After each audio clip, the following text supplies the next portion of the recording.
好開心啊！今日咧可以請到脊醫Dr. Joe 咧，就真係分享一下其實而家脊醫喺行業入邊遇到嘅困難，咁同埋睇下有啲乜嘢嘢咧係可以希望咧嚟緊咧，即係喺立法會度咧係可以我哋幫到手嘅。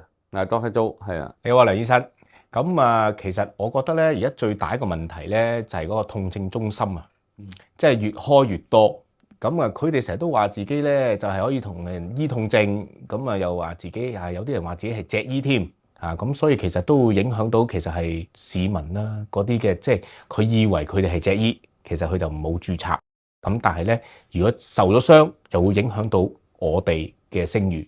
呢一個劣幣驅逐良幣嘅情況咧，其實真係要杜絕，甚至乎要禁止嘅，因為痛症中心呢個無牌經營咧，其實係好有問題。多開刀你哋都係嘅，你哋好多儀器都係比較複雜同埋唔容易去操作，即係市民係真係的而且確有一個危險，我絕對覺得要禁咗呢樣嘢咯。同埋有一啲咧，除咗用機器之外，有啲佢又會同人哋整頸咁呢啲都係一啲好危險嘅，因為頸好多血管你都知啦，即係嗰啲咁嗰時有咩危險？咁對市民嚟講咧，因為佢以為痛症中心就有脊醫幫佢哋做，咁其實好多就未必係脊醫做，可能只不過係一啲推拿師、理療師或者一啲其他嘅人士幫佢做。咁呢個真係其實都係好危險嘅一個問題嚟咯。係㗎。咁所以我諗喺呢一度嘅時候就真係嚟緊，真係要去處理呢一件事情。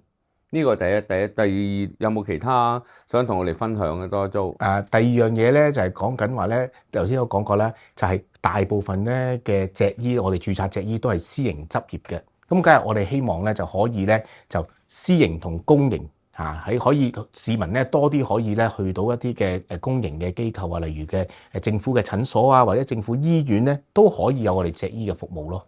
咁其實公私營協作有好多個層次嘅。第一就係可能市民仍然係繼續去你哋診所度去，即係一啲註冊嘅脊醫去接受服務，接受服務之後咧，咁變咗就政府亦都有一啲嘅津貼，即係我哋叫做 PPP 咁樣嘅模式。咁至於你話脊醫走入去一啲NGO 去服務嘅，呢個係第二個階段啦。咁所以如果市民越嚟越認受性越嚟越高嘅時候咧，我覺得即係脊醫可以多啲參與咧，其實都係可以即係探討下研究嘅事情。係啊，咁樣會好好多咯，因為好多人咧未必係可以喺經濟上可能想睇脊醫，但係真係經濟上唔可以負擔到，咁佢哋都會問我可唔可以有冇方法可能可以寫張紙轉介去政府啊，或者一啲嘅 NGO 裏邊做咯。好多謝你啊，今次多咗嘅分享，咁都希望真係可以幫到手啦嚇。祝你競選成功。好多謝。12月7號立法會選舉，大家記得去投票啊！